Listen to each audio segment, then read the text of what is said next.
Para mí que todavía no dimos. Dale, buenísimo.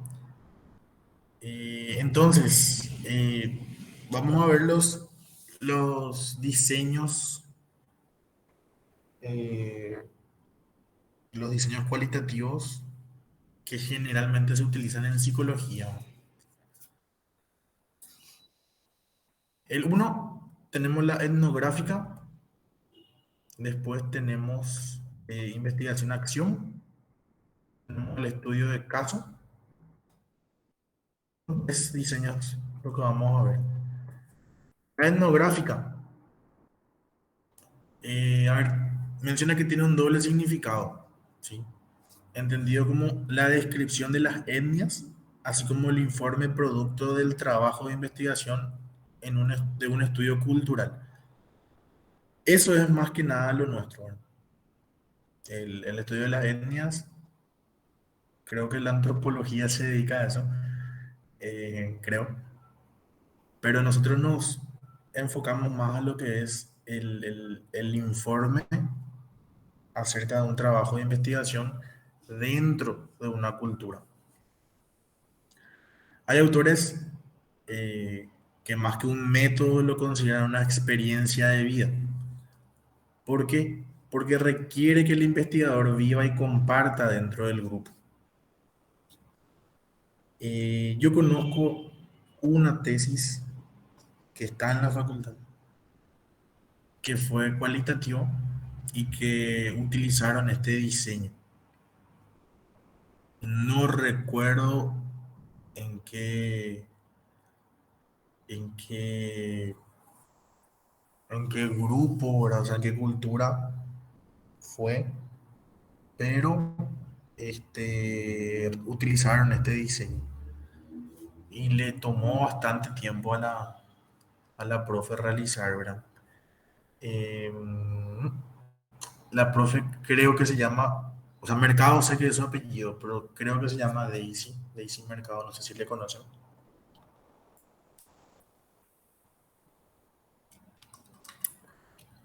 Bueno, y como menciona acá, es necesario que la persona, que el investigador, viva y comparta dentro de ese grupo. ¿Cuáles son los rasgos esenciales de este diseño? Tiene un énfasis en explorar la naturaleza de un fenómeno social particular en lugar de tratar una hipótesis, o sea, de probar una hipótesis. Eh, hagamos un poco de repaso. Recuerdan que el enfoque cualitativo es todo lo contrario a un enfoque cuantitativo, ¿verdad? El cuantitativo siempre busca generalizar los resultados y va recolectando datos, o sea, cuantifica las variables, luego utiliza la estadística para probar hipótesis. Dentro de lo que es el enfoque cualitativo, no se busca probar hipótesis, sino que más que nada se busca este, describir, explicar, ¿sí? Explicar el comportamiento, las actitudes, los pensamientos, describir, ¿sí? Describir la naturaleza del grupo, en este caso de la cultura de una población. Entonces, por eso menciona acá que el énfasis es explorar la naturaleza de un fenómeno social. O sea, es más que nada el cómo se desarrolla, el porqué de las cosas, ¿verdad? O sea, de la variable que estamos estudiando, ¿verdad? Dentro del grupo, dentro de la población, ¿verdad? Por eso menciona que no trata de probar hipótesis. O sea, no existen hipótesis. No es cuál es la relación entre, o si existe relación entre tal y tal variable, como estamos acostumbrados dentro del enfoque cuantitativo, ¿verdad? Acá no hay hipótesis. También recordar un poquito que dentro de lo que es el enfoque cualitativo, el investigador va creando, o entre comillas, ¿verdad? Va improvisando su investigación, acorde a a las situaciones que se le va dando durante la investigación. Nosotros dentro de lo que es cuantitativo, antes de hacer la investigación, uno ya va definiendo todo lo que va a realizar, ¿verdad? Uno va definiendo ya su diseño metodológico o su marco metodológico, ya mencionando qué tipo de muestreo va a utilizar, ya mencionando cuáles van a ser los criterios de inclusión, de exclusión, cuáles van a ser los procedimientos que se van a realizar, cuál va a ser el plan de análisis de datos. Entonces, uno antes de realizar la investigación ya va eh, redactando o ya va construyendo su hoja de ruta, ¿verdad? Para que una vez que esté todo bien eso, el famoso protocolo, ¿verdad? Que nosotros hacemos para la facu, ese protocolo es lo que yo estoy diciendo de la hoja de ruta. Si el protocolo está bien, ahí se nos da el ok, ¿verdad? Como para realizar la investigación realmente, ¿verdad? Pero uno antes de realizar la investigación ya va diseñando todo el proceso, todo el camino que va a realizar. En cambio, en el enfoque cualitativo, ¿verdad? En los diseños cualitativos, uno o el investigador tiene una vaga idea de lo que va a hacer, pero no se rige solamente por eso. Entonces, a medida que va conviviendo con el grupo, con la población, ahí van surgiendo nuevas ideas, ahí van surgiendo nuevos caminos, nuevos métodos también de recolección de datos, ¿verdad? Que puede ser la entrevista, puede ser la observación. Pero es como que, entre comillas, ¿verdad? Va improvisando un poco su camino mientras va estudiando, ¿verdad? Trabaja con datos poco estructurados, ¿sí? No codificados en un conjunto cerrado de categorías. Poco estructurado se refiere más que nada a las entrevistas o a las observaciones, ¿verdad?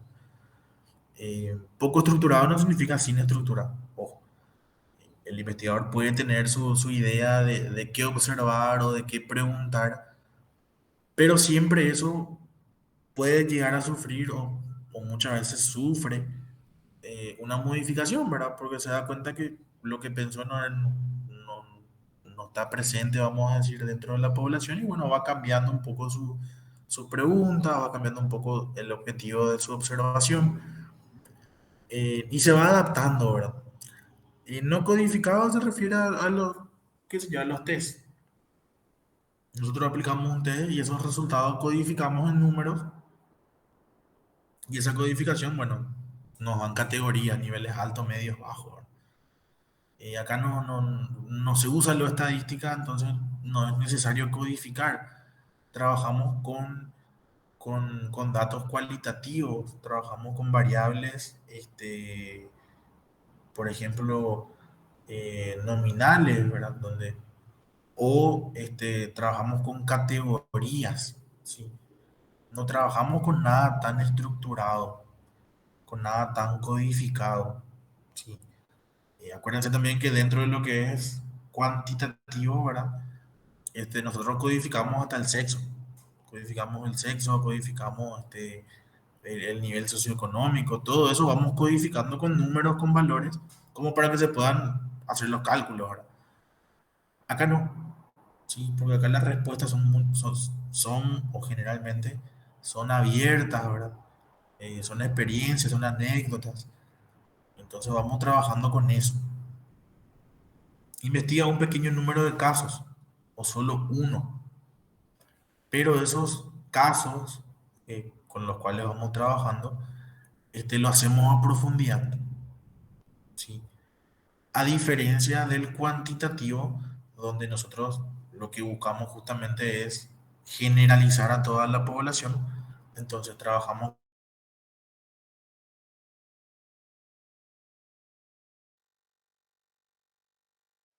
por así decirlo, superficialmente, ¿verdad? Hacemos un par de preguntas nomás con los cuestionarios. Y eso después generalizamos, llegamos a una conclusión generalizable. Acá no, acá trabajamos con un grupo pequeño, o a veces una sola persona, pero a profundidad. porque lo que nos interesa es saber cómo es, cómo se da, cómo se desarrolla, por qué es así. En cuanto al análisis de datos, la estadística tiene un papel subordinado. El análisis toma forma de descripciones verbales y explicaciones. Si de por ahí se utiliza la estadística, de por ahí pueden ser la estadística descriptiva, ¿verdad? De porcentaje, cuántos varones, cuántas mujeres, la cantidad de hijos, la cantidad de idiomas que hablan. Más que nada sería eso, pero nada muy profundo. Lo que sí nos interesa y lo que sí aporta, lo que sí aporta valor, o sea, lo que sí aporta este, al estudio son esas descripciones verbales que dan los participantes, las explicaciones. Entonces, el análisis de datos es totalmente otro mundo luego también, ¿verdad? Ya se utiliza otro software para poder analizar, como para hacer el análisis del discurso, por ejemplo, donde uno va cargando la entrevista a sí mismo en el software y el software se encarga de crear las categorías y bueno, sacar lo más importante acerca del discurso o de la entrevista que fuimos este, redactando nosotros o fuimos realizando nosotros, ¿verdad? Entonces, el análisis de datos sí es otra cosa, es otro mundo. Bueno, el diseño luego ya es otra cosa. Sí, partámoslo de ahí. Y bueno, básicamente esos son los rasgos esenciales, ¿verdad? Lo que se busca es explorar a profundidad o conocer a profundidad el, el fenómeno social o el grupo, ¿verdad? Este, no se utilizan valores numéricos, o sea, no se codifican las variables principales al menos, ¿verdad? Se trabaja con un pequeño grupo porque lo que buscamos es profundidad. Si nosotros no buscamos cantidad, buscamos profundidad. Y bueno, el análisis de datos como menciona acá, es algo subordinado, o sea, pasa a segundo,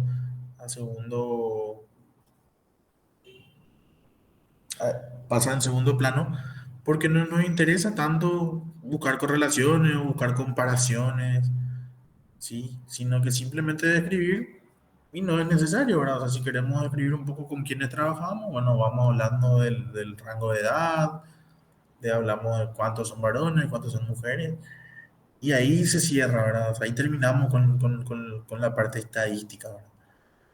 Incluso si trabajamos con una sola persona, ni siquiera eso vamos a tener, ¿verdad? No vamos a tener rango de edad, no vamos a tener cuántos varones ni mujeres, porque es una sola persona. Entonces, por eso depende mucho de qué es lo que nosotros estamos investigando realmente.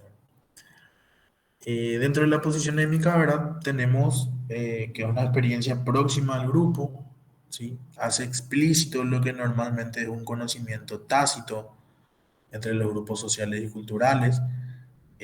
Para interpretar este saber tácito se suele utilizar la observación participante. Eh, Bien, o sea, lo que se busca es, nosotros vemos, qué sé yo, el comportamiento de algún grupo, de algún, de algún grupo de algún pueblo originario, ¿verdad? Y sabemos nosotros a priori alguna costumbre que ellos de por ahí pueden llegar a tener. Y lo que nosotros buscamos en realidad es saber qué es lo que realmente pasa, ¿no? Cómo se da, cómo hacen, cómo no hacen, cómo viven su día a día. Y eso es lo que se busca, ¿verdad? Y dentro de lo que es la observación participante es lo que tenemos, bueno, la observación participante es cuando uno, creo que eso sí ya habíamos visto, participación, me parece que sí, eso sí ya vimos nosotros. Dentro del diseño observacional, no, parece que no. A lo yo me salté ahora que veo unos cuantos. Sí, creo que me salté una parte. Bueno, vamos a volver enseguida. Pero dentro de lo que es la observación participante es que, bueno, que el investigador forma parte del grupo y observa dentro del grupo. ¿sí? Em, Creo que sí, ya hablé con ustedes de esto, de la parte de la observación. Les pregunté si ya alguna vez realizaron observaciones y me dijeron que sí, en evolutivo. Entonces, bien, existe la simple observación y, o sea, yo me voy y observo desde afuera, sin formar parte del contexto.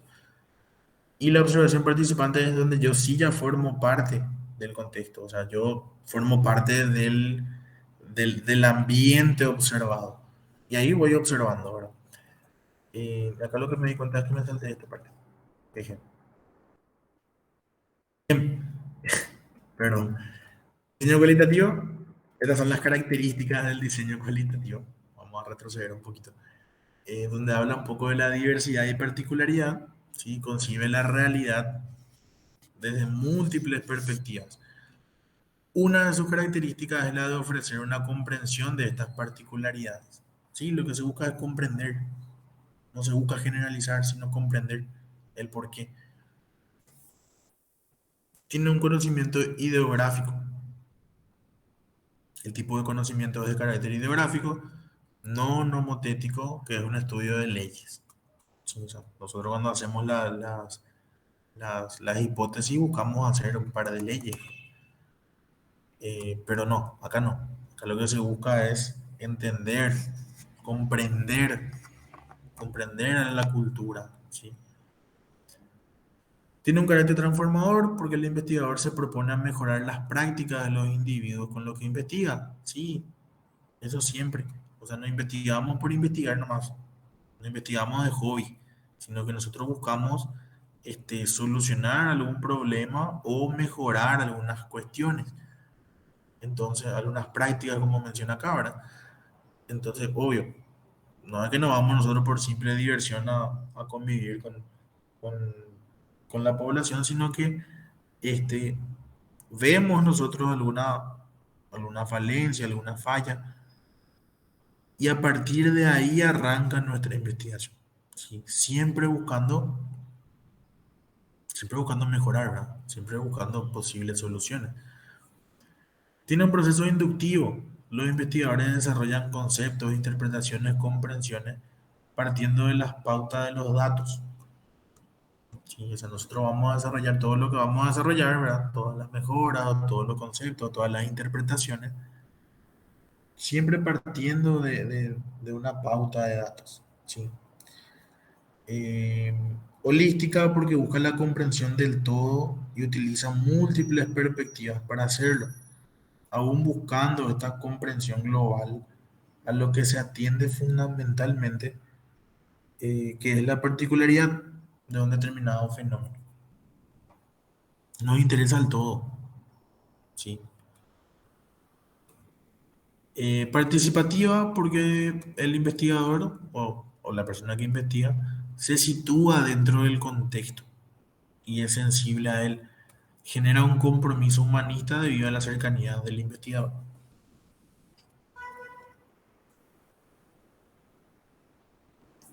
Tiene cuatro fases: la planificación, la entrada, la recogida de datos y la retirada. Cinco fases. La escritura. Entonces, dentro de lo que es la planificación, tenemos nosotros que, primero que nada, se selecciona el sitio, se selecciona la estrategia a utilizar, se hace una triangulación metodológica, este, hay que preparar al investigador, y también hay una creación y perfeccionamiento de la pregunta de investigación. Entonces, ¿cuándo se selecciona el sitio? ¿O cómo se selecciona el sitio? ¿O qué es seleccionar el sitio? Es ver dónde se va a realizar la investigación y cómo se va a acceder a los participantes. ¿Sí? Y obvio es muy importante considerar la adaptación y la adecuación de la presencia del investigador al contexto. Y ahí entra todo lo que es, todo lo que es físico, vamos a decir, porque eso importa mucho cómo nosotros nos acercamos a los participantes, ¿verdad? Entonces, mientras más parecidos mientras más parecida sea nuestra vestimenta o nuestro aspecto a ellos, eliminamos esa barrera, ¿sí? Porque nuestra forma de vestir, nuestra forma de hablar puede generar barreras. Entonces lo que nosotros buscamos es formar parte del grupo, ¿verdad? Entonces para formar parte del grupo tenemos que ser lo más similar al grupo, ¿verdad? Selección de la estrategia se refiere a que esto viene determinada por la naturaleza de la pregunta de investigación. Es aconsejable que el investigador maneje diversas técnicas, como la observación, la entrevista, análisis de documentos, para poder obtener los datos más adecuados. Entonces ahí nosotros vamos diciendo, bueno, acá me conviene hacer entrevistas y además de las entrevistas hacer un par de observaciones. Y, se, y utiliza esas dos o esos dos, eh, esas dos estrategias, o esos dos, sí, esas dos estrategias para recolectar datos. Entonces voy, realizo un par de entrevistas y luego voy y observo. Voy un decir porque ya estamos ahí, ¿verdad? O se supone que estamos ahí. ¿Verdad? Dentro de la triangulación metodológica, este,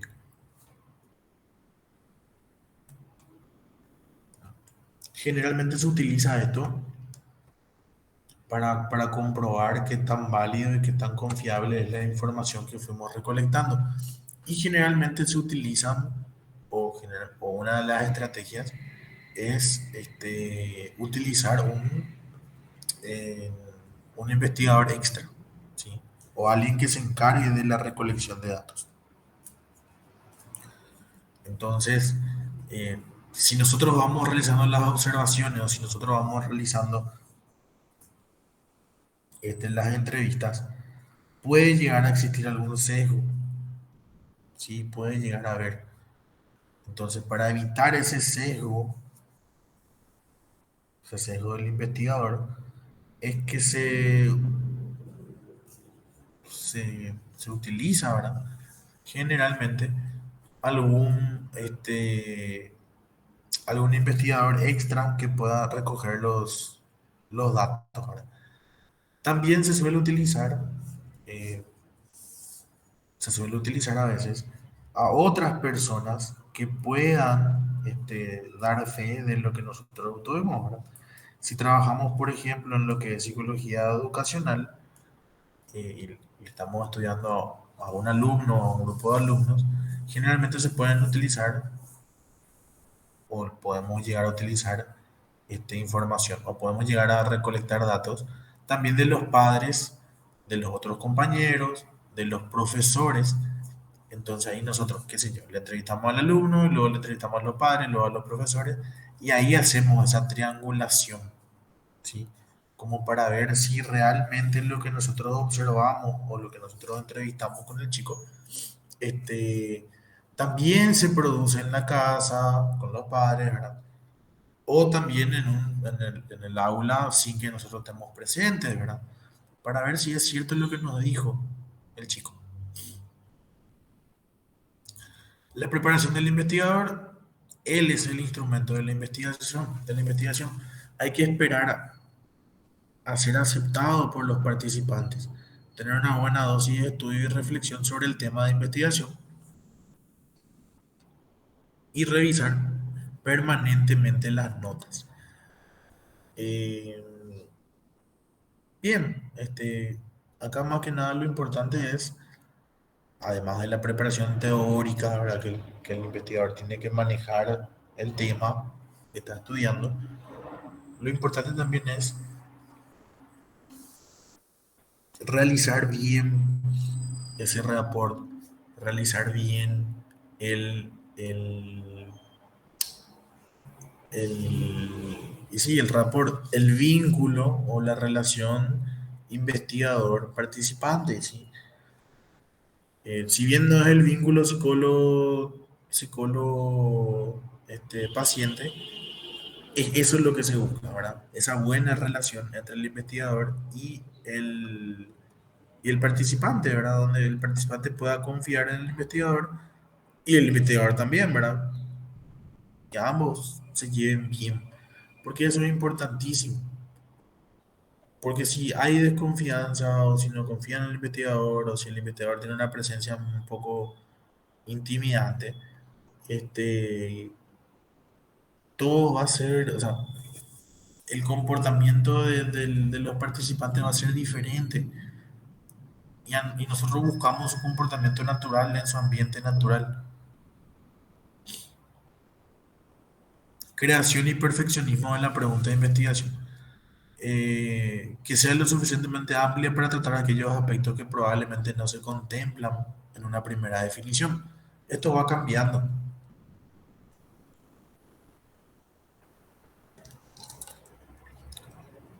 esto va cambiando porque nosotros podemos hacer un objetivo, una pregunta de investigación, que en la mitad del camino nos podemos dar cuenta de que falta algo o que realmente no es así. Y bueno, nosotros vamos cambiando eso de acuerdo a lo que vamos encontrando mientras realizamos nuestra investigación.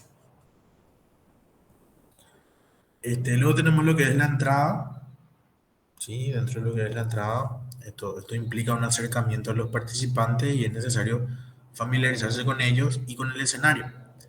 En cuanto a los muestreos, los criterios para realizar son distintos al de la aleatoriedad. No son seleccionados por su representatividad demográfica y dependerán del objetivo de la investigación. Podemos tener un muestreo teórico, si el objetivo es generar una teoría o hipótesis, entonces seleccionamos casos que representen todas aquellas propiedades del fenómeno que sean relevantes para la generación de estas con dos estrategias complementarias. Seleccionar casos que permitan obtener las propiedades básicas comunes a todos los casos.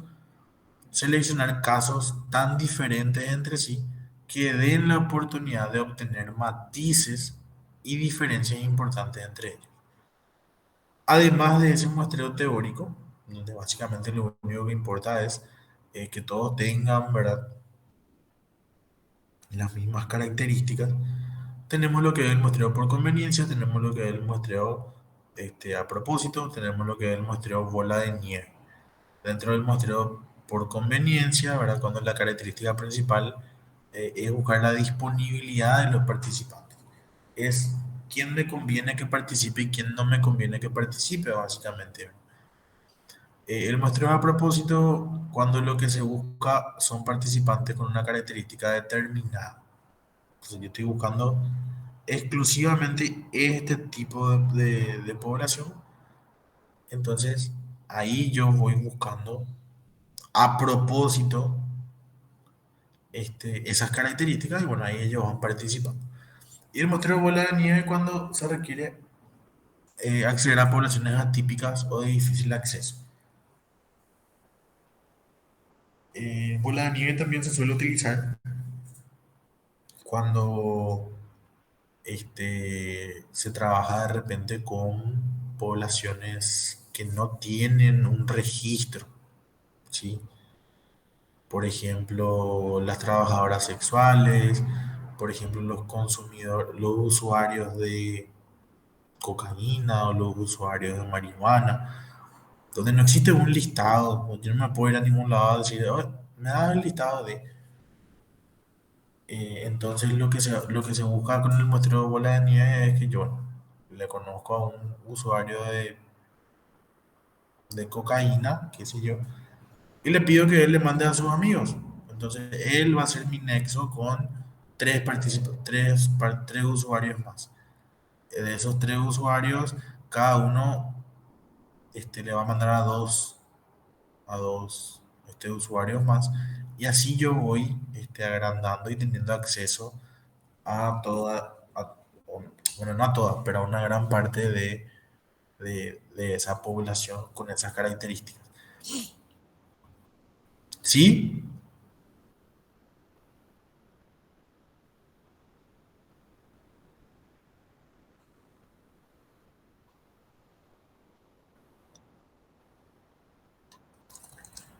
No tanto, no tanto. No sería tanto bola de nieve, eso es más un favor que otra cosa. Eh, Por eso, o sea, depende a qué población va dirigida, ¿verdad? En el caso de ustedes, por ejemplo, que ustedes van publicando en sus redes sociales y sus compañeros publican también en sus redes sociales, este, ahí no son poblaciones atípicas, porque estamos hablando de adultos mayores o adultos jóvenes, o estamos hablando de estudiantes. ¿Cuándo sí sería una población atípica? Cuando no hay luego un listado, un registro, ¿no? Ustedes lo que están haciendo con eso, cuando publican redes sociales, por favor, compartan, qué sé yo, lo que buscan es un mayor alcance nomás. Porque en teoría puede participar cualquier adulto joven, o en teoría puede participar cualquier estudiante universitario, o cualquier persona de Asunción y Gran Asunción, qué sé yo. Eh, es mayor alcance nomás, una estrategia para tener mayor alcance. Ahora, ¿cuándo sí va a ser bola de nieve? Cuando la población tiene una característica especial. Ya les dije algunos ejemplos, ¿verdad? Trabajadoras sexuales, por ejemplo. ¿Cómo nosotros conseguimos el contacto de ellos? Por redes sociales difícil también es. Y yo le puedo pedir a todos ustedes que ustedes vayan compartiendo y bueno, si nadie le conoce a nadie, va a ser difícil, ¿verdad? Entonces ahí sí, yo me pongo en contacto con una trabajadora sexual, ella habla con su amiga, compañera, no sé cómo se llama, colegas, y ahí van, y ahí ellas se van reenviando entre ellas y ahí van haciendo lo que es el muestreo bola de nieve, ¿verdad? Este, pero va más por ahí, o con usuarios de sustancias, ¿verdad? Ya sea la sustancia que sea, qué sé yo, puede ser marihuana, puede ser cocaína. Entonces, no hay un listado de eso y difícilmente, si yo pongo en redes sociales, si yo pongo en redes sociales, eh, eh, ¿cómo se pone? Si sos consumidor si sos usuario de cocaína, por favor, completa posiblemente nadie me responda. Sí, posiblemente nadie me responda. Ahora, si yo tengo un paciente usuario de alguna sustancia y le digo, bueno, mira, entre vos y yo sabemos que le conoces a uno por lo menos. Dale, sí, le conozco. Le puedes enviar y le puedes pedir lo mismo, qué sé yo. Entonces ya no tiene ni siquiera contacto conmigo, ya es él nomás, ya mi mecanismo de, de mi instrumento de recolección de datos. Él ya le pide, bueno, y así se va a ir agrandando mi muestra, ¿verdad? Pero se refiere más que nada a eso.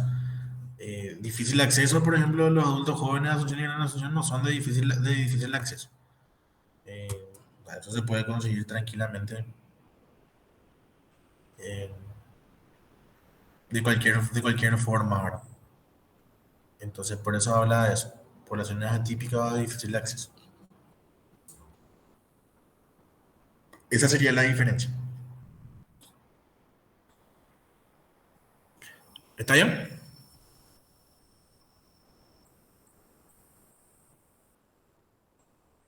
Dale, buenísimo. Tenemos la fase de recogida de datos, donde hay que asegurarse del rigor y la validez de los datos para que la investigación tenga validez y confiabilidad. Simpático. Hay que asegurarse de la validez para saber que tenga validez. Procedimiento, ¿verdad? Están los criterios de adecuación y de pertenencia de datos. La adecuación se refiere a la cantidad de datos, no al número de sujetos, sino a los datos. Esta adecuación se logra cuando se cumplen dos criterios: el criterio de saturación y el criterio de pertenencia. Saturación es cuando los datos se vuelven repetitivos y no se generan nuevos matices o variaciones de los mismos. Y la pertenencia es cuando la selección de la información se realiza de acuerdo a las necesidades teóricas del estudio y el modelo emergente. Entonces, no nos interesa a nosotros la cantidad de participantes. A nosotros nos interesa la calidad y la profundidad de la información. Entonces, eh, La saturación es cuando los datos se vuelven repetitivos y no generan nuevos matices. Eso implica que solamente tengamos información de una sola, de, de- de una sola cosa, de una sola variable, de un solo tema. Entonces como que se satura de información todo hacia un solo lado y no estamos abarcando mucho, no estamos siendo profundos con la información recolectada, ¿sí? Porque tenemos siempre más de lo mismo, ¿sí? Entonces lo que se busca es generar nueva información, porque eso es lo que nosotros queremos, queremos profundidad, queremos saber todo, todo, todo, cómo respira, cómo siente, cómo vive, cómo piensa, cómo actúa, cómo se baña, cómo come, cómo cocina, todo queremos saber. Ahora, si solamente sabemos, eh, qué sé yo, las costumbres medicinales y sabemos solamente las costumbres medicinales, no sabemos mucho, sabemos muy poquito. Ahora, sí nos interesa saber del todo. Entonces, por eso, que no exista esa saturación en un solo tema. Y la pertenencia, bueno, eso depende más de las necesidades que nosotros estamos teniendo como investigador y de las necesidades teóricas del estudio. Luego tenemos lo que es el control de la información, que bueno, la documentación del desarrollo conceptual del proyecto debe ser cuidadosa para permitir al investigador reconstruir el proceso a través del cual se ha llegado a las conclusiones y reflejando, porque tomando las decisiones metodológicas en los distintos momentos de la recogida de datos. A veces, incluso se usa a otro investigador para probar la validez de las categorías, preguntándole a otro si ve lo que está viendo. Que es lo que yo les había comentado anteriormente con el que, con la triangulación metodológica. Ahora, podemos utilizar a alguien que más objetivo a la hora de recolectar y de analizar los datos, ¿verdad? Y más que nada, analizar también porque como son datos, o sea, como esto es bien interpretativo, lo que vamos a recoger es bastante subjetivo, o son informaciones subjetivas, este, se puede llegar a ver o puede llegar a ocurrir algún sesgo por parte del investigador, ¿verdad? Verificación del estudio con los participantes. El modelo resultante debe ser devuelto y presentado a los participantes.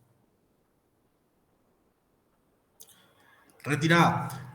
Aunque la recogida de datos no está del todo terminada, puede darse también el caso en el que el investigador se sienta como un miembro más del contexto y sea necesaria su retirada del escenario. Hay dos procesos que impiden la recogida de los datos por parte del investigador. Si pierde la sensibilidad y si pierde la objetividad. Si pierde la sensibilidad, se refiere más que nada a las actividades cotidianas al volverse predecible y poco relevante y hace difícil la recogida de datos. Y si pierde objetividad, al volverse uno más del grupo, se vuelve un nativo y no toma notas o no tiene nada que observar. Cuando demasiado ya nos adentramos o sea, al contexto o a la naturaleza de nuestros participantes, y bueno, ahí perdemos objetividad, ¿sí? Perdemos un montón de objetividad, y bueno, creemos nosotros que no hay nada que observar porque todo eso está bien y todo eso ya es nuestro prácticamente, ¿verdad?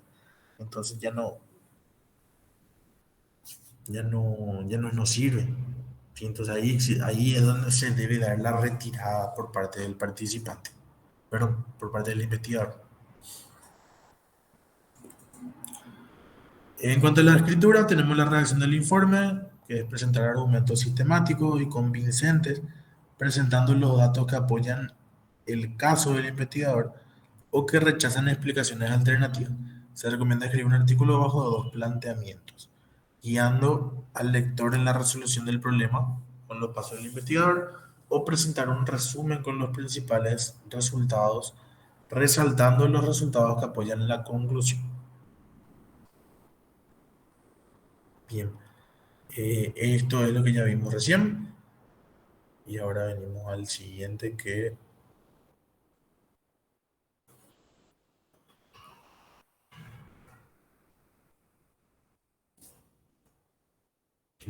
no cambia. Ay, que sería la investigación-acción, ¿verdad? Trata de transformar la realidad y no solo comprenderla. Es una investigación participativa con un compromiso político y social y su finalidad está dirigida al cambio social. Dentro de lo que son las áreas de relevancia, tenemos lo que es educación, tenemos lo que es psicología de la organización, psicología comunitaria. Casi todo, o donde más se utiliza este, la psi- la- los enfoques, ¿verdad? Cualitativos, serían más que nada en psicología comunitaria, serían, podría llegar a ser en psicología educacional también.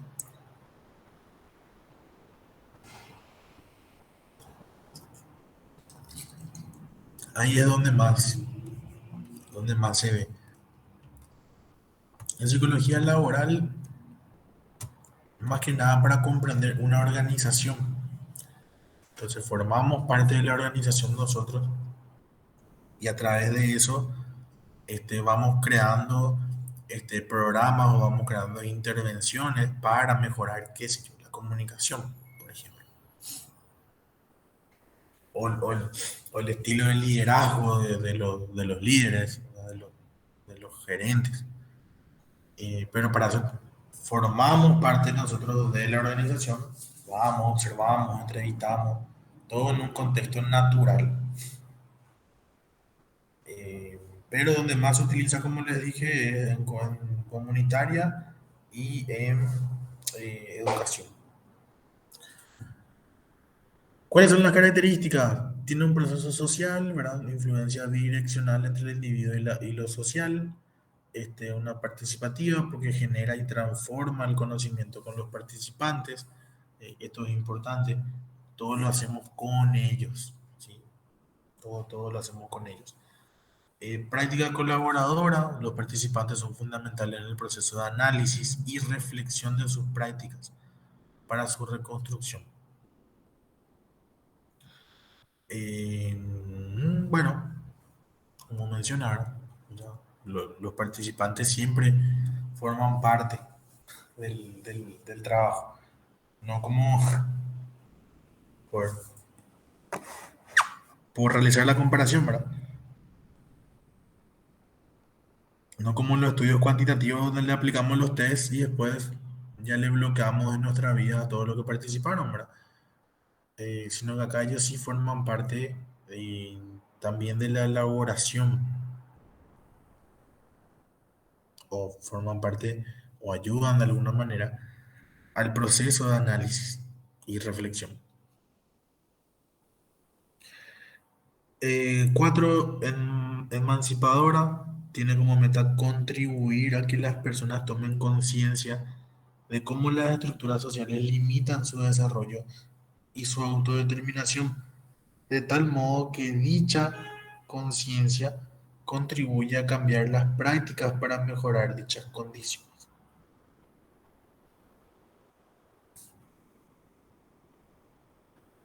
Cinco, es crítica porque consigue una perspectiva crítica con respecto al modo de ver la realidad social, reflexiva, al promover el cambio de la realidad, también promueve su análisis. Siete, transforma la teoría y la práctica, ya que ambas están relacionadas. En el procedimiento menciona dos ciclos, ¿sí? Planificación.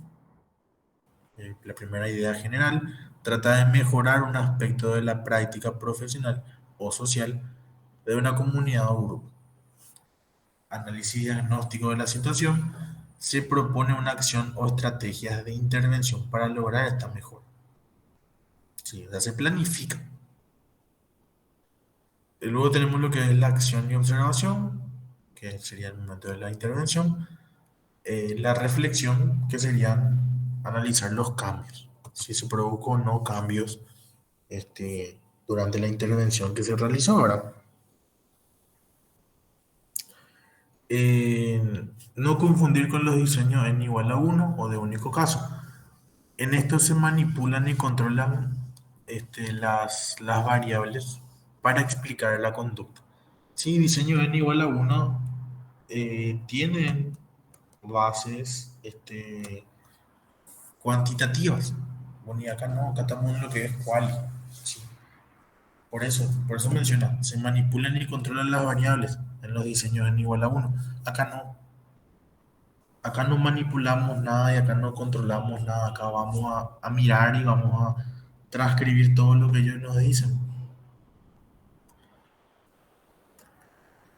En cuanto a la definición, el investigador trata de observar y comprender al sujeto desde una perspectiva holística, en su contexto y el significado que tienen para el sujeto determinado. Tiene la siguiente característica: examina bien dadas sobre un fenómeno contemporáneo de su entorno real. La frontera entre el fenómeno y su contexto no son claramente evidentes. Se utilizan múltiples fuentes de datos y puede estudiarse tanto un caso único como múltiples casos. Ojo que acá no estamos hablando de n igual a 1. ¿Sí? Eso es lo importante, como para que vayan presentando. Tipos, tenemos los exploratorios, explicativos, descriptivos, casos múltiples. En los exploratorios para explorar una situación en la que se pretende evaluar una intervención. En los explicativos para contestar alguna pregunta relacionada con situaciones reales difíciles de tratar por estrategias de encuesta o por experimentos. Descriptivos sería describir una intervención o fenómeno en su contexto real, o sea, dónde va a ocurrir. Y casos múltiples para explorar diferencias o semejanzas entre casos. Esto generalmente, casi siempre, serían las diferencias cualitativas, ¿verdad? Nada de hacer la U de Whitney o hacer la T de Student, ¿sí? No tenemos los datos como para hacer eso. Tenemos también la selección de unidades y unidades de análisis de caso, que pueden ser instrumentales y colectivos. Una muestra teórica del caso, la selección no es aleatoria, la selección eh, debe de representar el fenómeno estudiado. Hay que atender al objetivo del estudio para ver de qué modo seleccionamos el caso. Estudio de caso simple, perdón, estudio de un caso simple. Necesario mirar las subunidades, estudiándolas separadamente y estableciendo las relaciones entre ellas. El estudio intensivo de un caso único. Estudio de casos múltiples. La unidad de análisis sería cada uno de los casos. Permiten comprender las diferencias y similitudes de los casos comparándolos a través de los diferentes contextos y en cada contexto. Ahora estoy trabajando en un estudio de casos múltiples, donde la psicóloga recolectó datos de 20 pacientes, donde realizó todas las intervenciones y bueno, la idea es ver si hubo cambio luego de las intervenciones.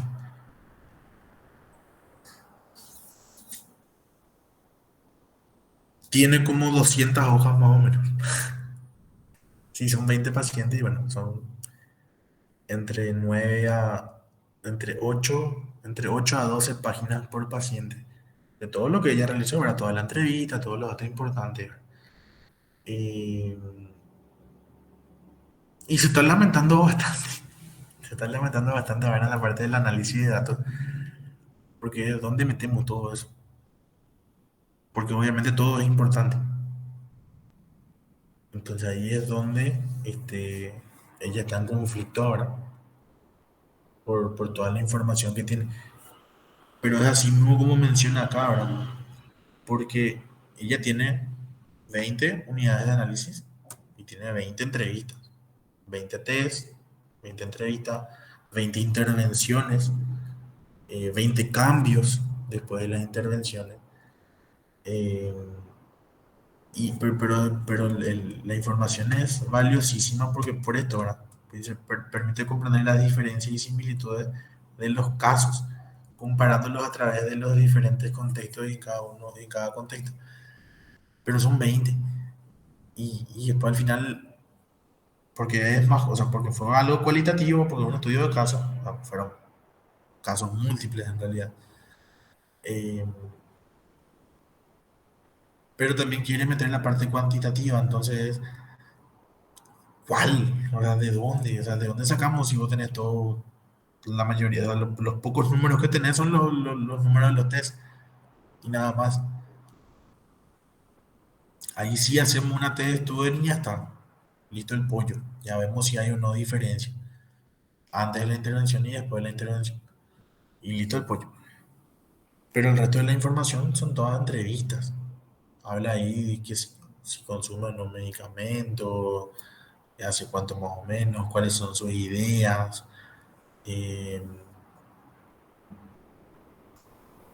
cuáles son las distorsiones cognitivas, eh, aparecen así preguntas cerradas, preguntas abiertas y un montón de información recontra valiosa que sí, vamos a comprenderle a todos, tranqui, o sea, vamos a comprender la diferencia entre todos, sí, fácil, pero ¿cómo presentamos?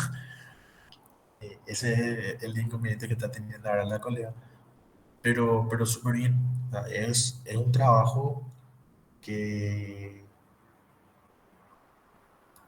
que dentro de poco ojalá sea algo muy, muy natural dentro de lo que es psicología, por lo menos para nosotros.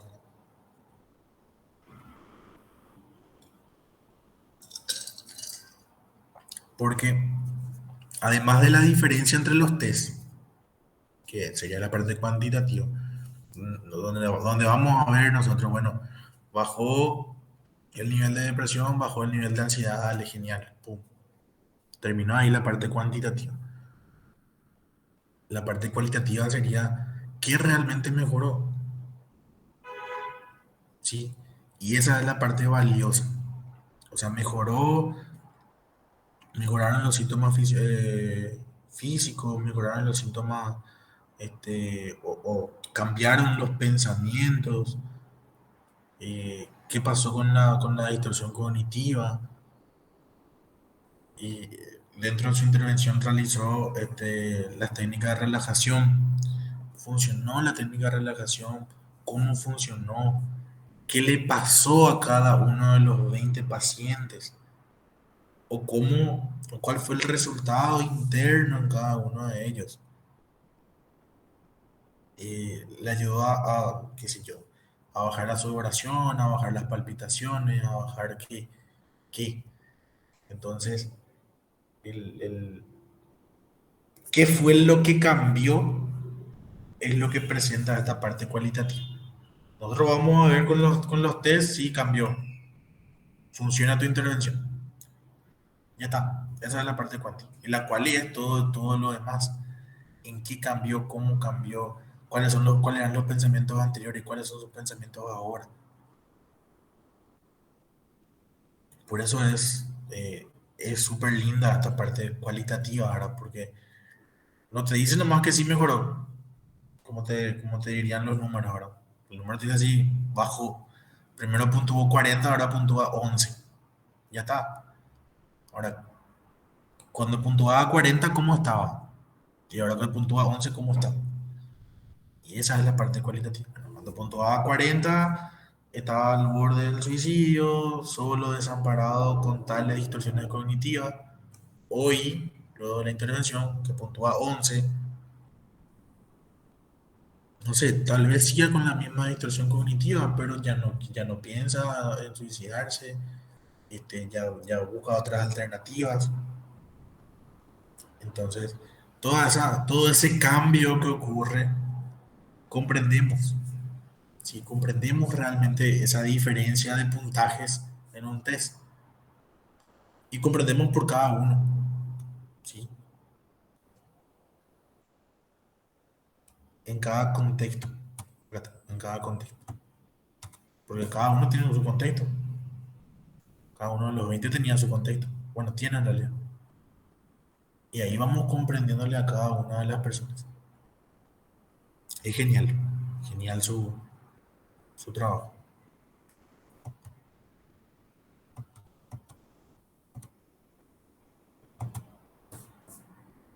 Bien, preguntas, dudas, comentarios.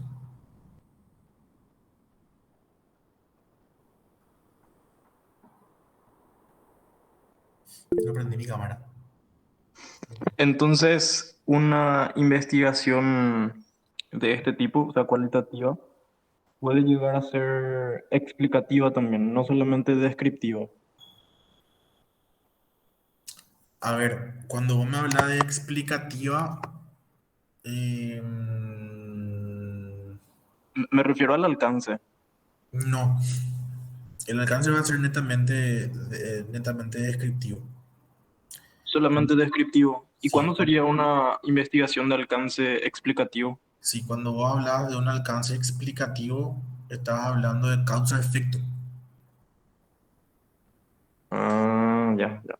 Entonces, un Y alcance explicativo sería un diseño experimental, claro, donde, claro. donde nosotros vamos a tener causa-efecto. Y Ahí en sería, una, ahí sería explicativo. entonces en una cualitativa no se analizan variables y eso. No, para nada. O sea, nosotros podemos tener otra variable a investigar, que es la depresión, ¿verdad? Y analizamos cómo va cambiando la depresión, pero este, de por ahí, bueno, ahí ya sería el mixto que te estoy diciendo ahora. Pero en una cultura, por ejemplo, vamos a comprender nomás cómo la cultura vive, ¿sí? Cómo la cultura hace lo que tiene que hacer en su día a día. No buscamos o sea, no buscamos la causa ni el efecto de nada. O sea, qué sé yo, ellos tienen, utilizan aún, qué sé yo,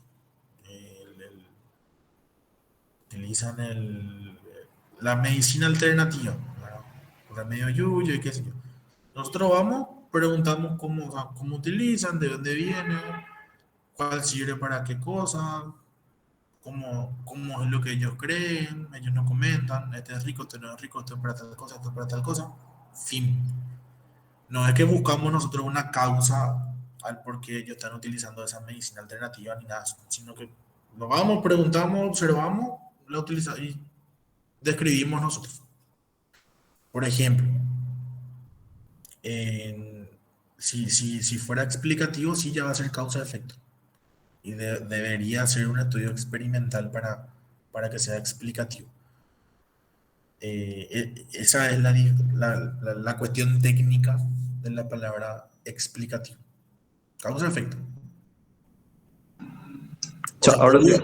o sea, obvio que nosotros vamos a explicar, pero vamos a explicar. Nuestro alcance no va a ser explicativo, pero vamos a explicar cómo se comporta, cómo es, todo lo que observamos, vamos a explicar. Pero que expliquemos nosotros no quiere decir que sea un alcance explicativo.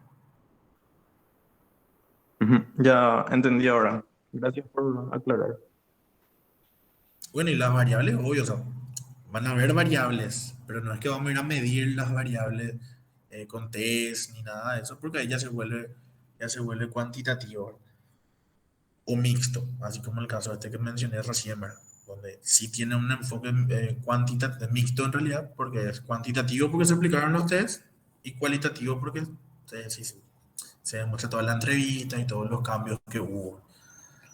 Y bueno, si hay una variable que es la depresión y que es la ansiedad, no, son dos variables, y hay un antes y un después, antes de la intervención y después de la intervención. Eh, si dejamos netamente cuantitativo, es encontrar la diferencia entre las puntuaciones. Se encontró la diferencia entre las puntuaciones y chau, listo el pollo. Terminó. No, existen diferencias significativas. Terminó. Y la pregunta viene acá. O sea, eso es bien superficial. Y como siempre mencioné, el cualitativo es más a profundidad. Entonces lo que se busca ahí es saber, bueno, ¿qué es lo que cambió? O sea, vos me decís que hay diferencias, ¿de dónde hay diferencia? Y ahí está la parte cualitativa. Mira, hay diferencias acá, hay diferencias en los pensamientos que tenía, hay diferencias en las ganas que tenía, hay diferencias en los síntomas que presenta, hay diferencias en las distorsiones cognitivas. Y otra vez, uno por uno. Porque todos tienen síntomas diferentes, todos tienen todo diferente. Entonces ahí es donde entra la parte cualitativa.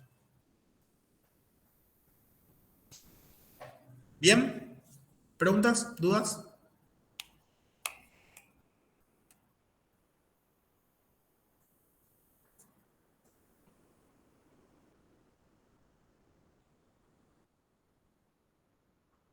Súper.